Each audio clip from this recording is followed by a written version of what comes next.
తీసిన వాడు నీవే కదా. నేను నా తల్లి యొక్క స్తన్యపానం చేయుచుండగా నీవే కదా నాకు నమ్మిక పుట్టించింది. దావీదు అంటున్నాడు, గర్భం నుండి నన్ను తీసిన వాడు నీవే.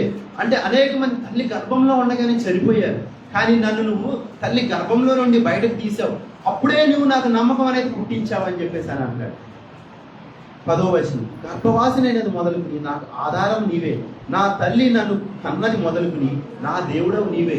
ఈ 9, 10 2 వచనాల్లో దావీదు అంటున్నాడు, ఎప్పుడు నమ్మకం వచ్చిందంటే దావీదికి తను పెద్దవాడయ్యి ఒక బాలుడయ్యి దేవుని వాక్యాన్ని విన్న తర్వాత దావీదికి విశ్వాసం అనేది రాలా.